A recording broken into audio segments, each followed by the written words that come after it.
15 अगस्त 1947 को हमारा देश आज़ाद हुआ और 26 जनवरी 1950 को भारतीय संविधान लागू हुआ और भारतीय संविधान में शैक्षिक विषयों को सम्मिलित किया गया, जिसमें प्राथमिक शिक्षा की अनिवार्यता, अल्पसंख्यकों की शिक्षा, शिक्षा अधिकारों में समानता तथा बालकों की शिक्षा संबंधी आदि में संविधान में विशेष प्रावधान दिए गए हैं। आगे चल के हम इन सभी प्रावधानों को विस्तार से समझेंगे। पहला है निःशुल्क और अनिवार्य शिक्षा। संविधान के अनुच्छेद 45 में निःशुल्क और अनिवार्य प्राथमिक शिक्षा का दायित्व राज्य सरकार को सौंपा गया है।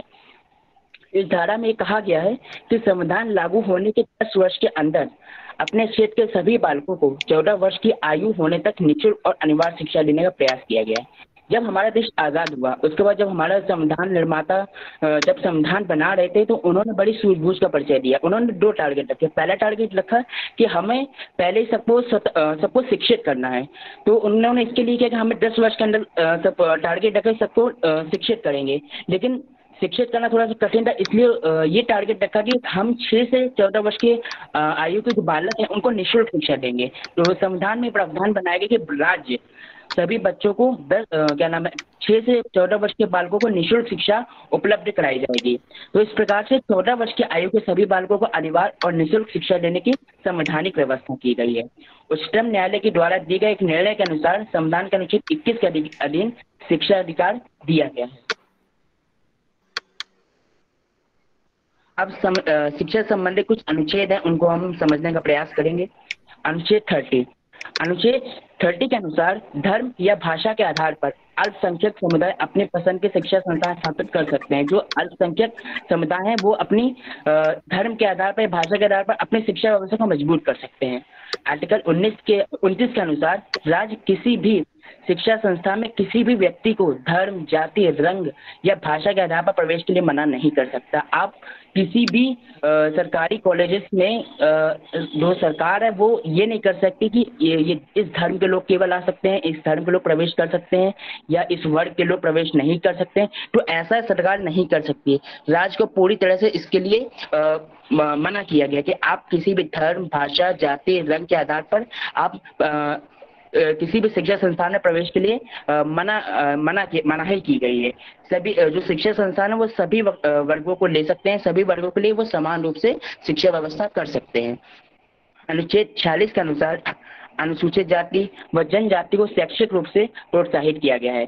अनुच्छेद 28 के अनुसार राज्य सरकार द्वारा संचालित शिक्षा संस्थाओं में धार्मिक शिक्षा नहीं दी जाएगी। इसका अर्थ ये कि जो भी राज्य सरकार द्वारा जो भी शिक्षा संस्थान है, जो भी सरकारी कॉलेजेस हैं, उसमें ये नहीं हो सकता कि आप हिंदू धर्म की शिक्षा दो या मुस्लिम धर्म की शिक्षा दो या किसी एक धर्म की शिक्षा, आप धार्मिक शिक्षा नहीं दे सकते हैं। तो ये संविधान में व्यवस्था की कि राज्य किसी भी पर्टिकुलर जो सरकारी संस्थान है उसमें धार्मिक शिक्षा के लिए मनाही है।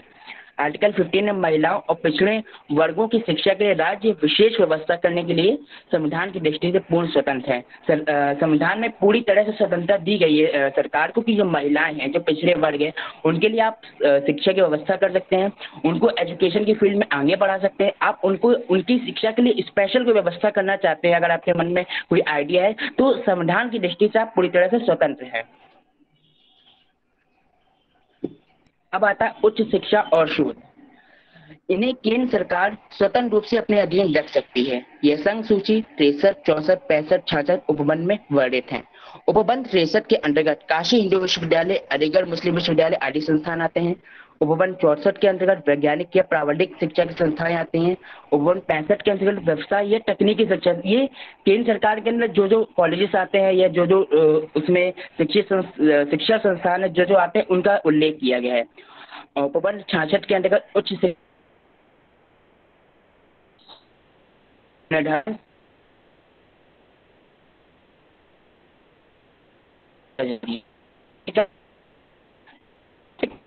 इसके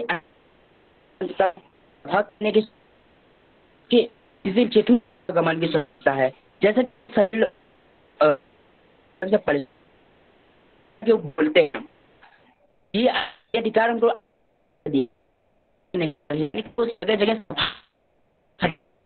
और आवागमन लोग जगह जगह अधिकार उनको आया है संविधान में, तो इस कर पाए। आज को बोल सभा करने की स्वतंत्रता हम किसी भी व्यक्ति को स्वयं के विरुद्ध न्याय में गवाही देने के लिए बाध्य है। जैसे कोई भी व्यक्ति है, अगर उसने करी भी, अगर वो दोषी है भी, तो भी आप बोल सकते हो कि वो मैंने ये अपराध किया है, आप फोर्स नहीं कर सकते को एक अपराध मिल उससे कोई अपराध के इसमें है जो प्रावधान उस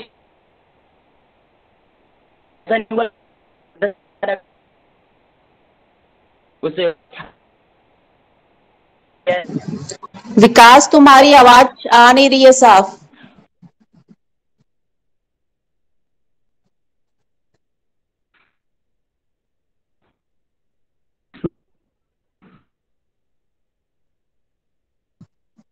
आवाज कट रही है।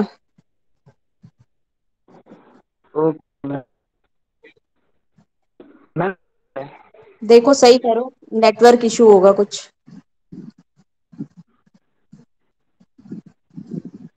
ओके मैम, मैं रजिस्टर मैट देखता हूँ थोड़ा।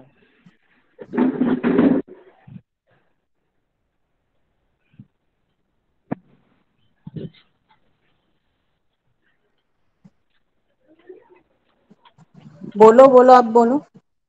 मैम अब आवाज आ रही है? हाँ आ रही है, अब आ रही है। Okay ma'am, okay ma'am. Ma'am मैं स्वतंत्रता पर चर्चा कर रहा था, तो आर्टिकल 21 इसके अंतर्गत 6 से 14 वर्ष के बच्चों को राज्य के द्वारा निःशुल्क और अनिवार्य शिक्षा उपलब्ध कराएगी। जैसा कि इस विषय पर हम पहले भी चर्चा कर चुके हैं।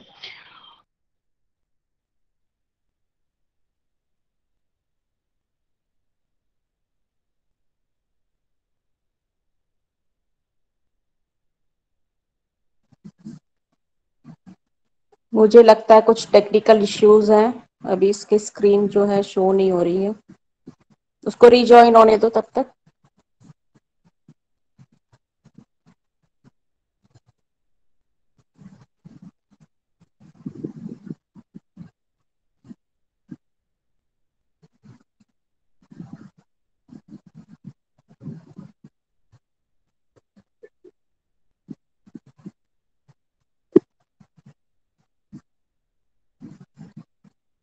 विकास को कोई बता दो कि जो है स्क्रीन नहीं शो हो रहा है, गायब हो गया है वो।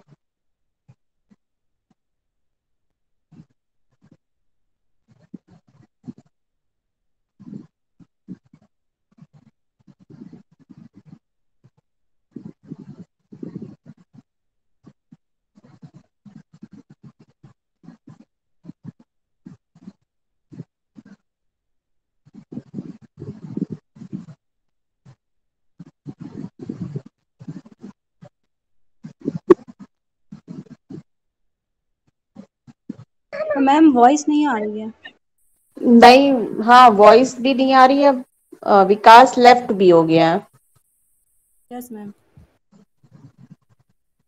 उसको रीजॉइन होने दो अभी।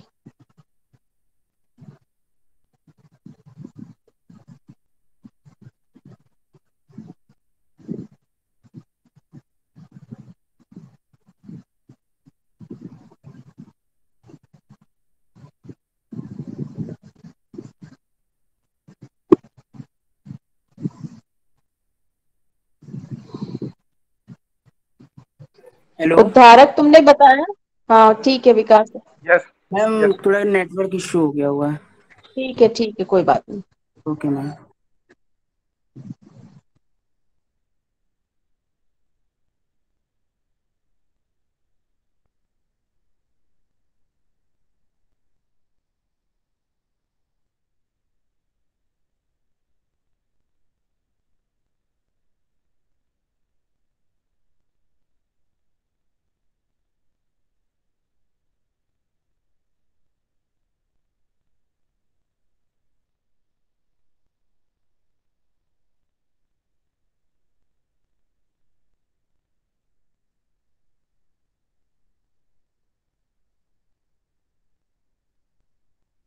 हेलो। हाँ विकास, आ हेलो। रही है, आवाज आ रही है, आ रही है मैम? स्क्रीन भी ओके मैम। लेफ्ट हो गए तुम। ठीक है, अब आ गई, स्क्रीन आ गई।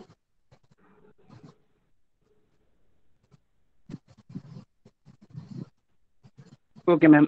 अब मैम आवाज आ रही है ना मैम? हाँ बिल्कुल बिल्कुल, कंटिन्यू ओके मैम। करो। Okay ma'am. समानता। आर्टिकल 14 विधि के समक्ष समानता, अर्थात प्रत्येक व्यक्ति के लिए समान कानून बनाया जाएगा, उन्हें लागू किया जाएगा। इसका मतलब ये कि सरकार अगर कोई भी कानून बनाती है तो वो सभी के लिए समान होगा। ऐसा नहीं हो सकता कि वो हिंदू धर्म के लिए वो अलग हिंदू धर्म के लिए बनाए या मुस्लिम पे फॉलो ना हो, या मुस्लिम धर्म पे बनाए वो सिख पे फॉलो ना, ऐसा नहीं हो सकता। जो भी कानून बनाएगी वो सभी धर्मों पर, सभी वर्गों पर और सभी व्यक्तियों पर समान रूप से लागू होगा, और सभी वर्गों के लिए और सभी व्यक्तियों के लिए होगा।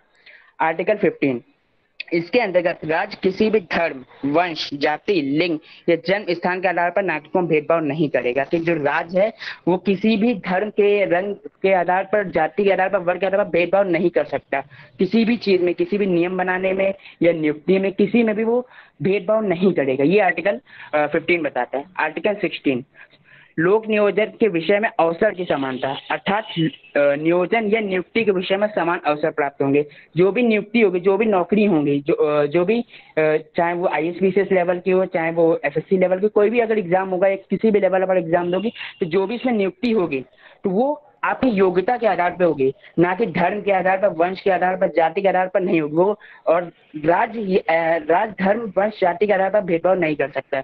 ये आर्टिकल 16 कहता है। आर्टिकल 17 इसके अंतर्गत अस्पृश्यता को दंडनीय अपराध घोषित किया गया। अस्पृश्यता मतलब छुआछूत, इसको दंडनीय अपराध बताया गया है। आर्टिकल 18 उपाधियों का अंत, अर्थात भारत का कोई भी नागरिक राष्ट्रपति की बिना अनुमति से देश की उपाधि स्वीकार नागरिक राष्ट्रपति के बिना अनुमति से देश की उपाधि स्वीकार नहीं। इसका अर्थ ये बताया गया कि जैसे कोई भी व्यक्ति है, अगर कोई बाहर अदर कंट्री कोई उपाधि लेना चाहती है किसी भी व्यक्ति को, तो आप राष्ट्रपति के बिना परमिशन से नहीं ले सकते हो। हाँ, इंडिया में कोई जैसे जो आपको दी जाती है उपाधि, परमवीर चक्र, जो भी है सैनिक में, वो आप एक्सेप्ट कर सकते हो। तो उपाधि का अंत में ये कहा गया कि आप बाहर की कंट्री से कोई भी अगर उपाधि मिलती तो आप बिना प्रेसिडेंट की परमिशन से नहीं।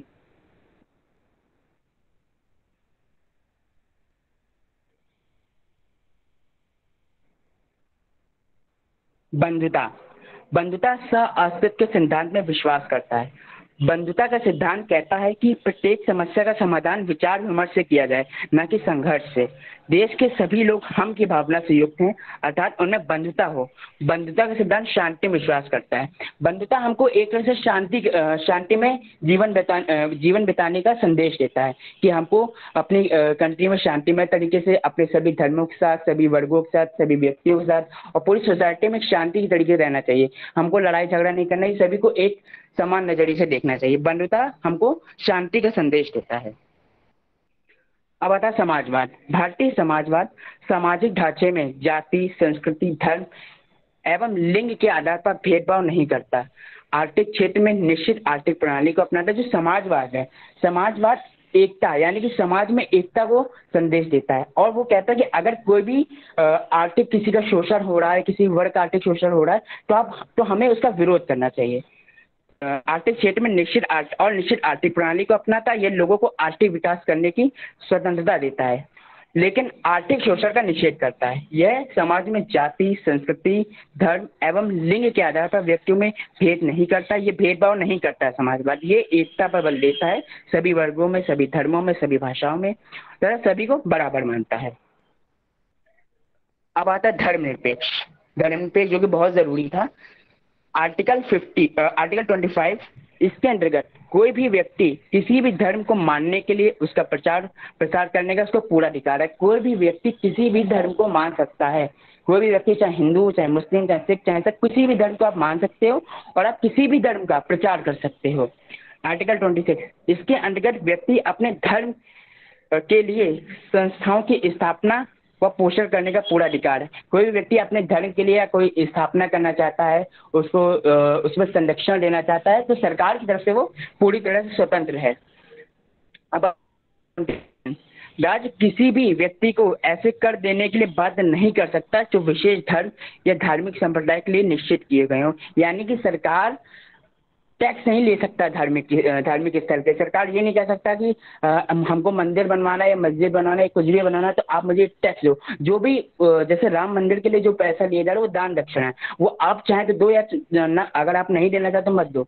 टैक्स वो चीज है इसमें आपको देना ही पड़ेगा, कंपलसरी होता है, टैक्स कंपलसरी है। और जो दान दक्षिणा जो भी आप मंदिर मस्जिद के लिए भी आप दे सकते हैं वो आपकी मर्जी होती है, आपकी आस्था होती है। तो सरकार टैक्स नहीं ले सकती धार्मिक स्थलों के लिए, ये आर्टिकल 27 बताता है। आर्टिकल 28 इसके अंतर्गत राज्य द्वारा किसी भी शिक्षा संस्थान में धार्मिक शिक्षा नहीं दी जाएगी। जैसे कि हम पहले इस पर चर्चा कर चुके हैं कि जो भी धार्मिक शिक्षा है वो जो भी सरकारी स्थल हैं या सरकारी कॉलेजेस वगैरह जो भी है इसमें आप दे नहीं सकते, क्योंकि इससे क्या होगा, इससे धार्मिक भेदभाव पैदा होगा कि आप इस धर्म में शिक्षा दे रहे हो, आप इस धर्म पर फोकस कर रहे हो, तो एक तरह से वो भेदभाव क्रिएट होगा। अब आता न्याय। नागरिकों की स्वतंत्रता एवं उनके अधिकारों की रक्षा स्वतंत्र न्यायपालिका ही कर सकती है। नागरिकों की स्वतंत्रता एवं उनके मौलिक अधिकार तथा निष्पक्ष न्याय की प्राप्ति के लिए न्यायपालिका को अपने इस महत्वपूर्ण कार्य के लिए स्वतंत्र होना आवश्यक है। उसके कार्य में व्यवस्थापिका एवं कार्यपालिका कोई हस्तक्षेप नहीं होना चाहिए। ये बहुत इंपॉर्टेंट है, क्योंकि न्यायपालिका ही हमारे एक तरह से कह सकते हैं कार्यपालिका पर और संसद इन दोनों पर नियंत्रण रखती है। न्याय अगर कोई भी लॉ बनता है, अगर लगता है कि ये हमारे संविधान के विरुद्ध है, तो वो न्यायपालिका ही हम जहाँ पर हम जा करके इसके लिए विरोध कर सकते हैं और अपने न्याय मांग सकते हैं। और न्यायपालिका ही हमारे मौलिक अधिकारों की रक्षा करती है। संवैधानिक उपचारों का अधिकार, यानी कि उसमें ये कहा गया कि अगर आपको मौलिक अधिकार है, कोई सी भी मौलिक अधिकार को अगर हनन होता है तो आप जाकर के कोर्ट में जा सकते हो। इसको भीमराव अम्बेडकर ने संविधान की आत्मा कहा है। तो ये सब तभी संभव है जब हमारे पास न्याय व्यवस्था अच्छी हो, हमारे पास हमारे न्याय व्यवस्था है जो पूरी तरह स्वतंत्र हो। तो न्याय व्यवस्था का स्वतंत्र होना, न्याय व्यवस्था का मजबूत होना वाकई में बहुत इंपॉर्टेंट है। हमें न्यायपूर्ण रहने के लिए, हमें अपने अपने कर्तव्यों के प्रति जागरूक रहने के लिए तो न्यायपूर्ण होना बहुत जरूरी होता है। संविधान की सुरक्षा स्वतंत्र न्यायपालिका का संविधान की रक्षक होती है। न्यायपालिका संविधान विरोधी कानून को अवैध घोषित करके रद्द कर सकती है। न्यायपालिका को ये पावर है कि कोई भी अगर ऐसा लॉ बन रहा है कि जो संविधान के विरुद्ध है तो वो उसको रद्द कर सकते हैं, उसको अवैध घोषित कर सकती है। निष्कर्ष। आज के समय में स्वतंत्रता, समानता, बंधुता, समाजवाद, धर्मनिरपेक्ष, न्याय आदि हमारे संवैधानिक मूल्य हैं। ये सिद्धांत तभी मूल्य बन जाते हैं जब व्यक्ति के व्यवहार के निर्देशक व नियंत्रक बन सकें। भारतीय संविधान में शिक्षा के संबंध में किए गए प्रावधानों के अवलोकन से यह स्पष्ट होता है कि संविधान के निर्माताओं ने सूझबूझ का परिचय देते हुए शिक्षा को जन साधारण के कल्याण का साधन स्वीकार किया तथा सभी को शिक्षा प्राप्ति के अधिकतम अवसर प्रदान करने की भावना से शिक्षा संबंधी अधिकारों को स्पष्ट रूप से इंगित किया है। तो हम देख रहे हैं किसी जैसे हमारा स्वतंत्रता है, समानता है, बंधुता है और जो शिक्षा के जो अधिकार दिए गए हैं, इससे हमको ये रियलाइज हो जाता है कि जो हमारे संविधान निर्माता थे वो कितने अग्रगामी सोच के थे। उन्होंने कितना आगे की ओर सोचा और शिक्षा को बहुत इम्पोर्टेंस दिया है। क्योंकि शिक्षा, मुझे इस फिलोसफर का नाम नहीं आ रहा था, उन्होंने ये कहा था कि अगर आपको किसी भी कंट्री को बर्बाद करना है तो उसकी शिक्षा व्यवस्था को बदल दीजिए, उसकी शिक्षा व्यवस्था को बर्बाद कीजिए। और किसी कंट्री को बहुत मजबूत करना है तो वहाँ की जो शिक्षा व्यवस्था है उसको बहुत मजबूत कर लीजिए। वहाँ के जो भी स्तर है, शिक्षा का स्तर है, उसको आप बहुत अच्छे तरीके से प्रस्तुत कर दीजिए, तो वहाँ का वो कंट्री अपने आप आगे बढ़ जाएगी, वो कंट्री अपने आप बहुत मजबूत हो जाएगी। तो हमें शिक्षा के महत्व को समझना चाहिए। शिक्षा वाकई में बहुत जरूरी है। इसीलिए संविधान निर्माताओं ने भी शिक्षा का महत्व समझा और उन्होंने कई आर्टिकल्स दिए और उन्होंने इसीलिए महिलाओं के लिए, पिछड़े वर्ग के लिए और जो शिक्षा प्राप्त नहीं कर पा रहे हैं उनके लिए विशेष व्यवस्था करी है।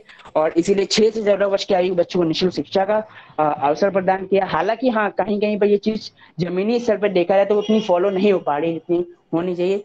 लेकिन हमें जो भी खामियां उसको दूर करना चाहिए और शिक्षा के महत्व को सभी से परिचित कराना चाहिए। So thank you everyone. Thank you ma'am and thank you everyone. Thank you Vikas. किसी को कुछ पूछना है तो पूछ सकते हैं विकास से।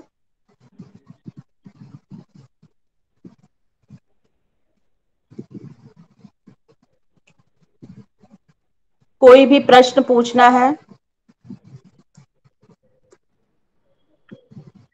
Yes ma'am. कोई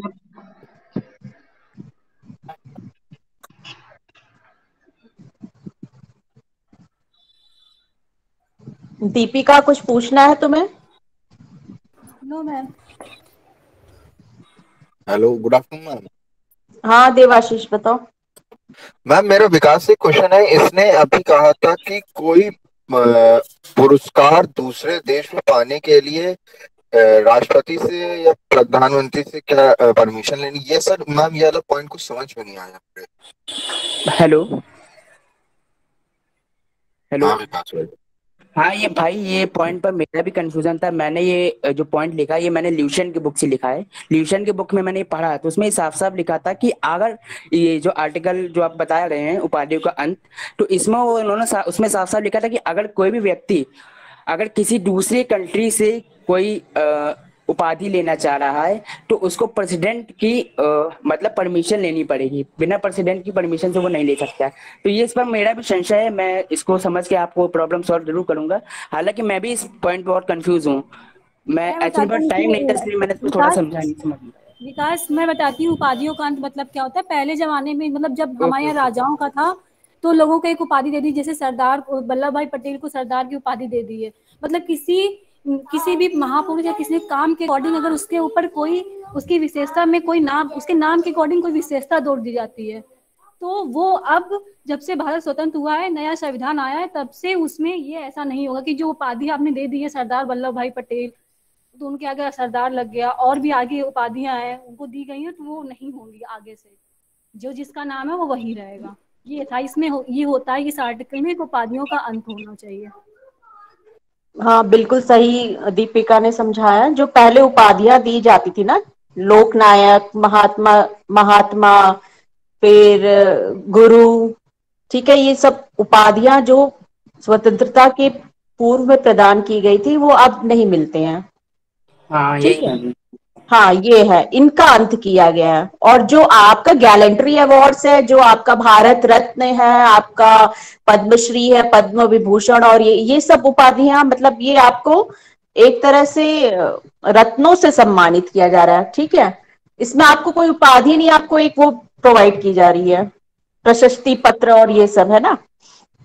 तो ये मतलब ये सारे अवार्ड्स आपको मिल सकते हैं, पर कोई आपको मैम महात्मा की और ये सब उपाधि नहीं दे सकता है। मैम लेकिन जैसे अभी वो खली है, तो द ग्रेट खली, अभी तो वो तो उसके बाद ही बोलने लगे ना, उनको बोलते हैं उनको। वो तो आपकी बोलचाल की भाषा में है ना। जैसे सचिन तेंदुलकर को भी तो कुछ ना कुछ बोलते हैं ना, मास्टर हाँ बट ब्लास्टर, है मैम ना। उनको तो द ग्रेट खली ऐसे ही पड़ ऐसे गया जो है उनका। देखा जाए, ऐसे देखा जाए, जो हमारे प्राइम मिनिस्टर उनको लोग हर हर मोदी बोलते हैं, इसका मतलब ये हम थोड़ी ना उनको हाँ, उपाधि देते ये हैं। उपाधि नहीं दी गई है, वो ऐसी बोलचाल की अपनी भाषा में। बोलचाल में हम लोगों ने उनको जो मतलब एक तरह से रिस्पेक्ट दी, हम लोगों को लगा कि हाँ उस लेवल के, तो रिस्पेक्ट दे दी, लेकिन ये उपाधि नहीं कह हम्म सकते उसको। Okay ma'am.